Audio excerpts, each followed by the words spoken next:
Hello, welcome to David Eames On Your Mind, a conversation between friends about mental health issues.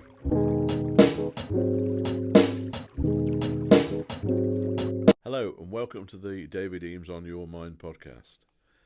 I'm, as always, joined by the lovely Mikey Markham on keyboards, and I'm sorry that Owen is missing today. He's been abducted by aliens. Or possibly he's at work. I'm not sure. I thought he was one. See, bitchy about a guy when he's not here. That's not nice, is it? So today I want to talk about unconscious bias, or we could call it by another name, which is prejudice. It's that idea of rather than judging the situation as it is, but having a pre-existing belief about how it should be or how we perceive it actually to be. So, Mikey, are you prejudiced? I imagine so. Maybe unconscious about it at times, and I try and be more conscious of it. May have existed much more in my past from sort of traits picked up from school and then social groups that I've been in, and they talk about people in a certain light and way. But I always felt quite alienated in them groups as well, because, you know, especially in terms of racism and so on. Like, my granddad immigrated from Persia. And I didn't know that. Yeah, he became the town doctor, very highly respected. So that's where the Mullen-Furrows name came from. And that's my mum's name, and everyone sort of held it in a certain light. And I'm a Markham. Right. So nobody knew that was... Yeah. They kind of just saw me as a white guy from Ripley, Yeah. And they expected they could talk to me in a certain way, and I'd give a similar response. But I was like, well, I wouldn't be here without of immigration and without people coming to this country and bettering it. You know, he was your doctor, he fixed you guys. Right. So that alienated me a little bit from friendship groups and so on. Yeah.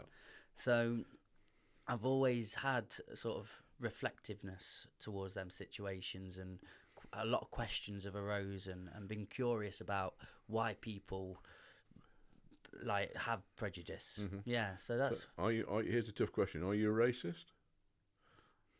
No is what I'm going to say. Okay. Yeah, I don't know. It's a difficult question, isn't it? It is. I would really like to say no. I don't know if there's a right answer for that. Yeah, the thing is that people that say I'm not racist often say something really racist straight afterwards. They say but, yeah, and then add, yeah, I'm not racist, but yeah, no. Okay. Are you? Probably, really? but I'm trying not to be. There we go. Well, that's kind of what my answer was previous. Yeah, yeah. It is certainly. You know, the world I grew up in the 60s and 70s was horribly racist, and I didn't see it as horrible at the time. That was a dawning realisation over time. So that non-recognition of racist attitudes when living in a very racist society, I mean, you really almost can't report on it now because it was so bad. In 1964, a guy was elected as a Conservative MP, and his slogan was, if you want a word beginning with N for a neighbour, vote Labour. Wow. And he was elected on that, not my arrested. God. Yeah. Really? Yeah. Yeah. So, you know, that was a world where it was not recognised as being a racist world. Racialist, actually, was the term that people used then. So if I could be living in that society and not noticing it, then perhaps there are attitudes that I have now that are prejudiced and bad, and I'm not aware of them. So what I'm trying to do is to be aware of any attitudes that I've got that are unhelpful, prejudiced. And so what I'm saying is, if I work with the assumption that I am racist, I am prejudiced, there's a better chance of not being so. Does that make sense? Yeah, I hear you on that. Because there's a danger, isn't there, of being on your own sort of justifying horse of, no, I'm a good person, they're the bad people. Yeah. Is there some nuance to that in just terms of when you see people in having conversation with somebody who has a different skin tone, and they're being really mindful about what they're trying to put across and what they say. Yeah. And that can then come really jarred and contrived, and that can be racist in a term, can't it? Yeah. It's like just they're human in front of you. Have a conversation like you would every single other person, but you've got this pre-existing narrative and thought of how's this going to come across. Can be kind of a racist attitude. Exactly. Either there were people, good-hearted people wanted to avoid using terms like black coffee. Yeah. I want to talk about non-white coffee. Well, hang on, you're being racist there. Yeah. But they're really trying not to be, but going the other way. But it's that consciousness. Yes. This is what I mean about the whole thing about not being racist is being aware of the danger of being racist, because people don't think of themselves as being racist. People don't think of themselves as being prejudiced. I hear you. And it's that I'm not racist, but I mean, I saw a woman on TV. She was being interviewed. She said, "I'm not racist, but I just don't like black people." and she did not see the disconnect there. Absolutely didn't see people don't see themselves as the villains. Yeah. And we can easily laugh at other people like that, but turn the telescope around and look at yourself. Yeah. And think, okay, what are my attitudes? What are the assumptions that I'm making that I've never been questioning? So what are my prejudices, with regard to sexism? Are you a feminist, Mikey? Yeah, this is a challenging podcast today. Good. Let's take it. I would say no. I would say... Do you think you ought to be? Okay, so where I think feminists has got to, and feminism... is really convoluted. I think if there's 100 people in this room now, which it would be very packed and would be struggling, that say I'm a feminist, and then you ask them all what that meant, maybe 4 or 5 of us might have a similar vision of what that is, but the others may not. But if I think women are equal, and I'm an equalist, I think completely. I'd love to see. But do you think women are completely equal in our society? In our society, no. No. And do you think they should be? That's something we should strive toward. Yeah, completely. So you're a feminist then? To your idea of what that means and your definition of that, yes. But for me, I don't enjoy putting myself in boxes and groups that I see become very convoluted and crowded, full of lots of different ideologies, because I think that can trap you and label you a little bit. That's just something for myself that I steer clear from. I have more conversation, discussion, and then when we get on a bit of a similar path together, and we go, oh yeah, well, I believe that, and I believe that, and I believe, yeah, we have the same opinion. So I am, to your degree, a feminist. I believe in feminism. But then if I speak to somebody that's an extremist and tells me it's this and this and this, and I go, well, that doesn't resonate with me, then I'm not their degree. That's where I'm at. Isn't that case about any belief system that we have, is that there may be people on the spectrum who are at an extreme point. Yeah, always. You may have a liberal view about things, but there are going to be people who are extremely liberal, or libertarian that you don't agree with. That's it. Or you may have, in some areas you might be quite conservative in your views, but other people will be much more so. I think I annoy a lot of people because I'm very centralist on a lot of things, and maybe I'm a bit elusive or arbitrary, but that really is the way I think. I try not to solidify myself on any position and just go, well, what we're talking about in the context here, what we're talking about in the situation, okay, I fully agree with you on that, and then let's go with that then. But it is, for me, in terms of, a liberal and a conservative or so on, there's so many ideas on both sides of the fence that I agree with and really disagree with vehemently. So it's hard to put myself in camps. Yeah, so isms can be negative as well. Yeah. Well, I do like belonging in a group as well sometimes, which is funny. Like having a football team to follow is lovely. And we'll agree upon that player's brilliant or that player's rubbish at a time, and we can form bonds on that. But I do think that's kind of where society has gotten to in a little bit, echo chambers and camps and teams, and it's divided in a lot of ways, and that's just one element of why I feel labels have put me off a little bit, and isms, like you just said. Yeah. So it's hard to say, but I'm a big fan of independent thought about evidence-based beliefs, if you like, or evidence-based theories about the world and how it's operating, and being ready to change.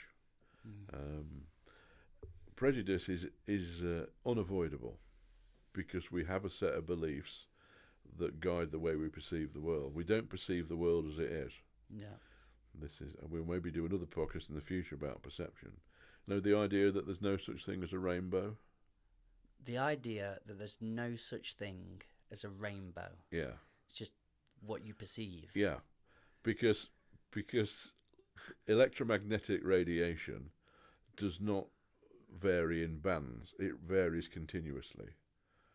Okay. So it's not banded between different colours. It varies. The frequency just decreases. I hear you. Or the frequency goes higher as you go towards the blue end of the spectrum. Yes. But it doesn't do it in jumps. Yes. And also, it extends beyond red and above violet. But we only see that bit. So the bit of the rainbow is just our own perception of an effect in the world. Which is kind of handy at times to be able to go, that's a this, that's a this. Yeah. But it's really good to acknowledge that because you don't need to stay trapped in that too. Yeah, but see, the way your brain is wired is the way that you perceive a certain lighting effect when the sun is behind you and there's rain in front. Yes. Okay, so the light gets reflected back through the raindrops and gets refracted at the same time and splits into the constituent colours as we perceive it, but actually splits into all of the frequencies of light. Wow. So I know it gets a bit, but if you apply that to other things, the way you perceive things is down to the way your brain is wired, rather than how they actually are. That's important to think about. Yeah. So I think the way to try and escape prejudice, escape bias, is to try and think, okay, let's try and perceive how things actually are, rather than how I believe them to be and how my own experiences in life have wired my brain to expect them to be. Are there any moments where you have reflected and gone, I was quite prejudiced in that situation, and helped yourself to rewire that and saw how it actually was rather than what you perceived it to be? Yeah, I think it's been a gradual process over time. Yeah. And it's when you look back a long distance in time that it's a bit ouch. Yeah, I hear you. Yeah. There's a danger of feeling shame about the jokes laughed about in the past, but I don't feel shame about it because I didn't know any better. And you learnt from it. Yeah. And actually, I think there are many things wrong in the world, and the prejudice and the hatred that we still hear. But actually, I think the progress that's been made over the last half century is enormous. I think it may be in the future that this will be looked on as a second enlightenment, or almost an emotional enlightenment rather than a scientific one. The way, that teenage boys I grew up with, quite a few of them would go off in an activity called, forgive me, queer bashing. They go to cottaging spots and they just beat men up. Yeah, disgusting. It's something I knew at that time that was wrong. I didn't know how wrong it was, but it was instinctively wrong. But now we have gay marriage, Yeah, which is kind of wonderful. Like in such a short space of time, in a lifetime, look where we've come to, and we speak so awfully of the times we're in, how bad it is. Yeah. It's where you place that energy sometimes. Yeah. And you look at slavery, and you look at what you just described then. Yeah, in my lifetime, homosexuality was illegal. Yeah. And that's changed. It's that, or that in the early 70s, wimpy bars, which were domestic burger bars, that after 7 o'clock at night, a woman couldn't go in on her own because she was assumed to be a prostitute. So in feminist terms, there's a long way to go, but there's a long distance being travelled already. That's it. And to think of that human consciousness in your lifetime, that's happened. We have really come a long way, but there is a long way to go. but it's important to recognise where we are at. Yeah. And I think interested though, talking about equality again and so on, it's quite a broad term, isn't it? And how to be equal, because if we're thinking of it in jobs often, aren't we? Yeah. And what the world looks like in that way, it's difficult. Like, how do we put value on certain jobs? Because men are often more risk-taking positions, aren't they? And they'll do jobs that are very dangerous. And if we put value on there, do we need to put value more in monetary for nurturing positions and jobs? Does that make sense in terms of equality? Yeah. If we're trying to balance out how money looks, it just is a truth, isn't it? It's one of those things where men and women often navigate to different positions in society.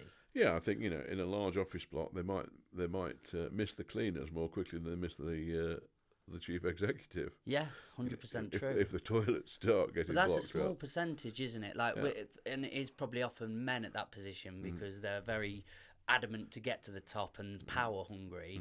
But then we're talking of a really small subsector of people in that position. Yeah, but I mean, let's substitute middle managers. How many of those will be missed? Yeah. It's, actually, you talk about, there's moments of realisation of prejudice. For me, it's when one thing relatively recently is when they started allowing women to serve in the SAS. And my instinct was no, that can't be wrong, putting women in danger like that. And I thought, no, hang on a minute. They have a test, and they're a really rigorous test to see whether you can join the SAS. Yeah. If they pass the test, they're good enough. Yeah. And it doesn't matter what someone's gender is. I agree with that. And then there was a time recently where the White House got broken into, and there was a woman who was the person guarding it. And I'd say, again, it doesn't matter what gender you are, if you qualify for that position. But in terms of often the most built man is going to always be superior to the most built woman. Yeah. So it makes sense in those positions, like... No, but the SAS, for instance, they don't rely on muscle mass. They rely on guile and skill. 100%. But I'm talking of a different situation here, where we've picked upon, we need to not discriminate, we need to have people in all areas and forces, but sometimes it doesn't seem, and this is just, again, an opinion that I'm open to discuss or be malleable on, because I'm not fixed to it, but it seems, can it tip where you think, are we putting people in the right positions? If they can do the job, they can do the job. But they didn't do the job in that situation. Well, that was one situation. You can't judge everything on one situation. Yeah, I hear you. And what were the reasons for them not doing that job? Okay, yeah. I'm just reflecting to like bouncers and people on. But that's an example of prejudice at work. There, it's like if someone sees an article in the paper about a black man has been on some violent crime spree, and the racist sees that as confirmation of, yes, you can't trust black people, and they miss the ones that about white people, perhaps even more articles about them committing crimes. No, I hear you completely. I mean, I lived in South Africa for a year, and it sort of apartheid went the other way around, and they stopped employing people on who's most qualified, but it was the other side of the colour of the skin. So it's no whites can go into this bar, and no people can apply for this position. It said black as the top thing to go for, and I think it's not wise. It's who's most suited, who's most qualified. But I'm just trying to... But again, when you take that on who's most qualified, it doesn't necessarily take account of bias. So this is where it gets a really tricky situation, is that equality and fairness are not the same thing. So when you start having something like racial or gender quotas, that they seem unfair, but sometimes there's a greater fairness to them because it may be... So let's say people interviewing for a job, interviewing for prospective MPs, for instance, if they have an unconscious belief that having a penis is a better quality than honesty as an MP, then they may appoint more men than they will women, but not be aware that that's the bias. Yes. this is the whole problem with bias. We don't know it's there. Yeah, I hear you. And so it's the whole thing about, when experiments have been done where you've submitted CVs to panels, and they've had control groups where they've got ethnic names on the CV, apparently obvious ethnically different names, and those with obviously British names. More of the British names get picked than the others. And again, people have not got an awareness of that. It's an unconscious. They look at it and think there's something doesn't feel right about this, but they don't know what it is. This is why unconscious bias is so pernicious, and people are resistant to the idea very often. Yeah. Because we don't like to admit I'm in the wrong. No. So that situation there that I was discussing and thinking of really physical jobs that could require that, then instead of gender, what about disability? That takes it another step where it's like, well, we want everyone to have equal opportunity, but in that situation, is it wise to just go on equal opportunity? Well, no, because there is never equality, because we do have different levels of ability, and some of that is the privilege of upbringing. There's the enormous privilege of being born in this country at this time. It's to have won the lottery of life in many ways. So not everyone's going to be able to win the 100 meters gold medal at the Olympics. You've got to have the right physiology. No matter how much you train. Yes. Usain Bolt had unique physiology. Completely. Which made him a joy to watch. But the other guys could, no matter how hard they trained, they didn't possess that unique physiology. Of course. And so for each of us, there's that different levels of mental ability. But sometimes people are held back because about the beliefs about themselves, that the prejudice that they've encountered. So it's been my experience working with men and women is that women are more likely to discount their abilities than men are.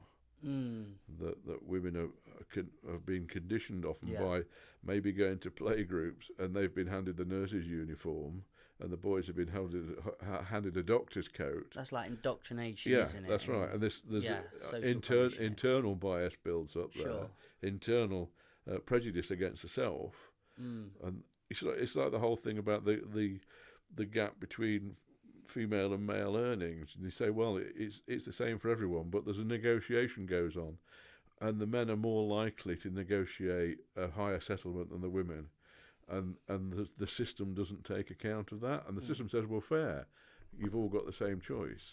Sure. So statistically, women pay a little bit more for second-hand cars than men do, because the men will negotiate more strongly. Yes. Okay. And that's not men are better. No. It's just different. This is the way the system's set up. Then. Yeah. So there's an example where equality is not fair. Yeah, I hear that. I mean, but looking at jobs and what people go into, and we're talking about a bit of indoctrination and conditioning there, but also are there things that are just innate? And we talk a lot about our ancestors and what we've grown with, sort of women being nurturing and being more the loving type. Yeah, but how much of that is innate and how much of that is conditioning and expectation? That's what I'm asking. That's what I'm and it's a very difficult question to answer. Yes. So experiments have been done some time ago where they have babies like to climb up a little slope to get a reward, and the mother's asked to assess how well they're going to do, and typically they assess that the boys are going to do better than the girls, but the outcome with the babies tends to be equal.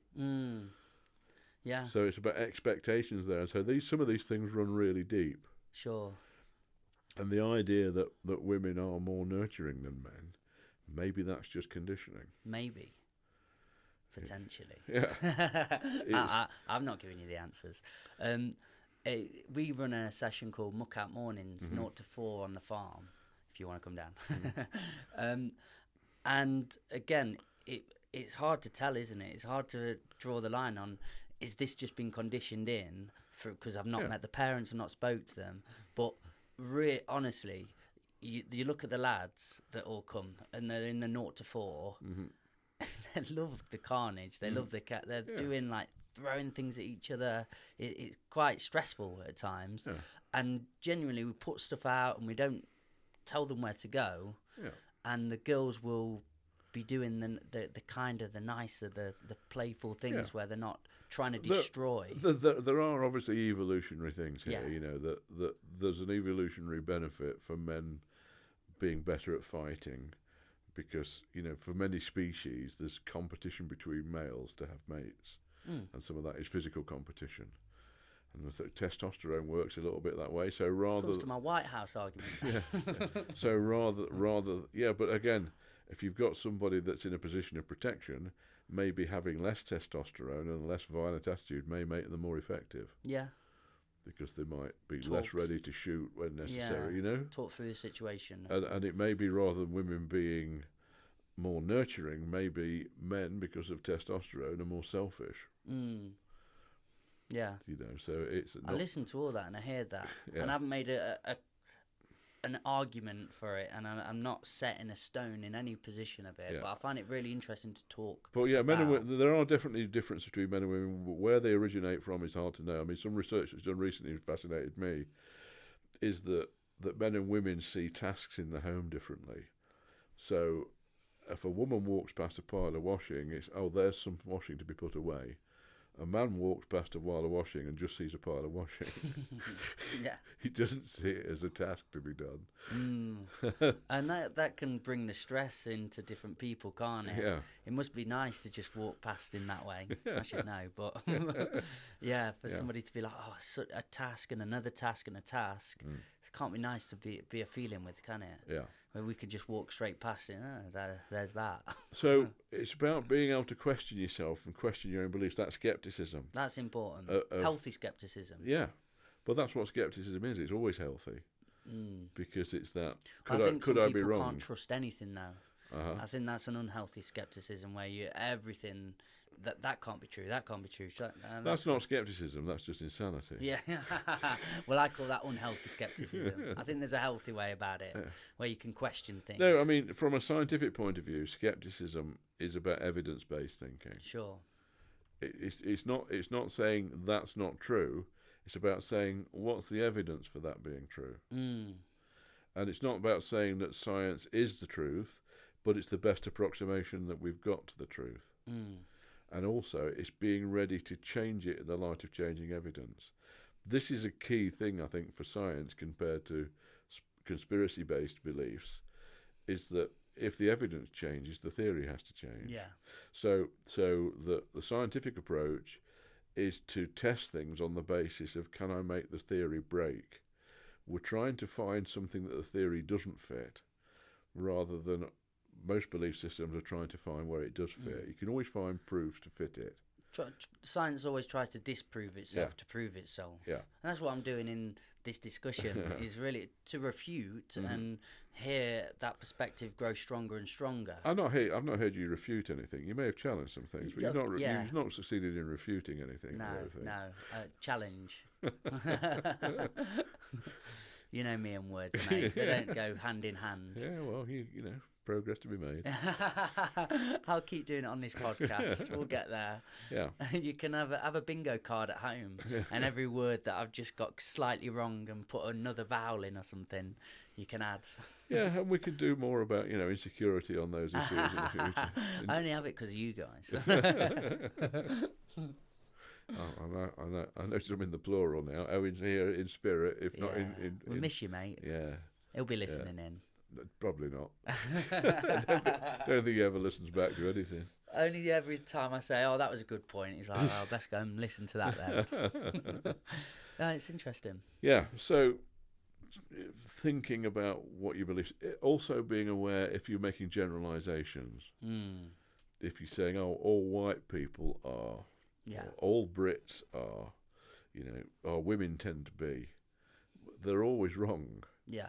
Because it's that trying to generalise whole groups of people with simple statements. And so, you talk about, the biggest man is likely to be bigger than the biggest woman, but there's huge variability within the groups. There's always anomalies. Well, not just anomalies, just within the normal range of of size and ability, there's considerable overlap. But there is a reason that we've divided it in sport, isn't there? Yeah, yeah. You know, because male puberty has a significant effect. Of course. That male musculature is different. The bone structure is different. You go. Yeah. Yeah. But again, but when people are, say, using guns, these things are less relevant. Yes. Do you know someone once said that the effect of the gun is to make all men tall? Yeah. and so, you know, if people have got skills and tools to do things, that the physical abilities are less relevant. Yeah. And it's like you talk about disability. If adaptations can be made that allow for disability... Oscar Pistorius. And...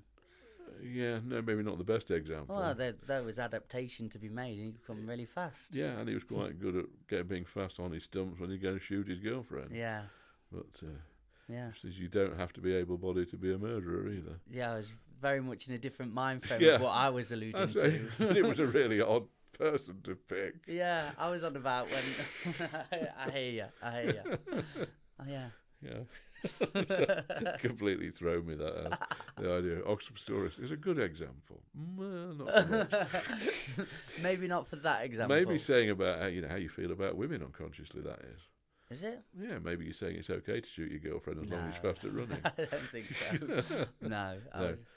I'm playing with you. Ouch. Yeah, I definitely. It's really good to question. It's really good to consider, and I completely agree with that. And yeah, even at the start, he said like, "Are you racist?" And a sheer no. Mm-hmm. Always be questioning. Yeah. Always be mindful. Yeah. I think that's really important to take into account. I think it's honestly healthy to think of yourself. Yeah, probably. Yeah. But let's try hard not to be. That's good. I think because it's not desirable, and people honestly don't think of themselves as being prejudiced. We don't like to think so because we like to think that we're all good at thinking, and our opinions are valid. I think we could have this conversation again with Owen present as well, because it's a hot topic at the minute, isn't it? It's an important topic, and it is one that it's really good to question. It's really good to have a healthy mindset around. I do think it can, if we try and make everything equal at every opportunity, it can tip the fence. That we were talking about sport then, and there's in a UFC at the moment. Then we're going in the trans thing, I suppose. But there was a ex-Marine that went into the women's league and was a man for 34 years, and then caved someone's head in. And sort of that bone density of what you spoke about, that muscular growth and so on, the testosterone that had been in the body for so long. And that's just where my heart, like, I genuinely don't want to just agree upon everything that we're saying, or I really want to question at least, because I'm trying to just go, but there's things that I don't feel here. No, well, again, it's that equality and fairness, are they the same thing? And who are you being fair to? Because are you being fair to one person, his perception is being unfair to others? So allowing people with a penis to go into women-only situations, changing rooms and things like that, is that being fair to those women that don't have a penis? Yeah. You know, and it's often we get trapped in this thing, and this is a big part of prejudice as well, is that we're seeing simple solutions to complex problems. I love that. I think that's so important to say. Yeah, there's a lot of virtue signalling in this, and there is a lot of people. And some things there is no right answer. Yes, and they're really complex, and that's why I am having this conversation in this way, because I could just be really agreeable and just nod and just say yeah. But there are things that I'm trying to bring about because I feel interested in them and curious about them. Yeah. I don't think it's got a simple answer to it. No, it isn't. So, you know, what we're advocating here is thinking. Yeah. I'm a big fan of thinking. Independent thinking. Yeah. I think that's so important. And I think that in everything that we've ever discussed. Yeah. It's think for yourself. Critical thinking. Yeah. Analyse things. Self-questioning. Yes, yeah. Could I be wrong? Really There's most loads today powerful that thing. I've been self-questioning and really been going inside and going, well, where do I stand on this? Yeah.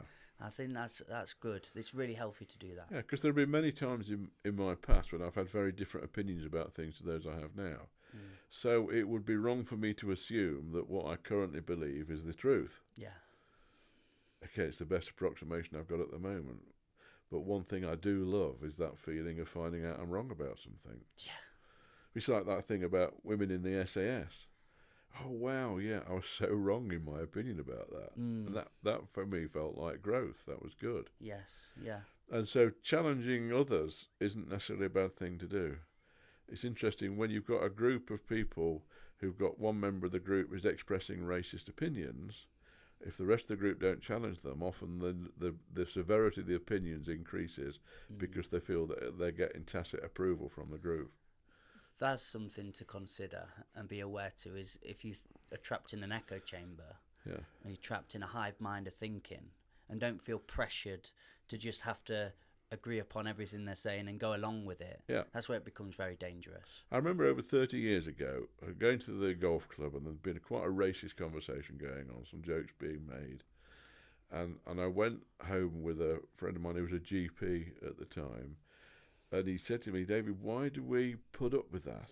He says, because I know we'd both be on the barricades, like, to fight against totalitarianism, and yet we sit there and say nothing about that at the time. I think, well, I guess it's a sort of in-group, out-group thing. It's hard to go against the group sometimes. Yeah. If that's the way it goes. I think I would be different now. Yeah. Over 30 years later, I hope be different. I will just say, though, stay safe, guys. If you're going to put forward a comment, make sure you're in safe hands. I've seen that go sideways as well. Yeah. But do challenge and be strong in your thinking and your beliefs and where you are. Put yourself in good situations when you can. Yeah. But I've definitely seen... Yeah, well, the golf club probably would be less dangerous than do it at a BNP meeting, for instance. There you go.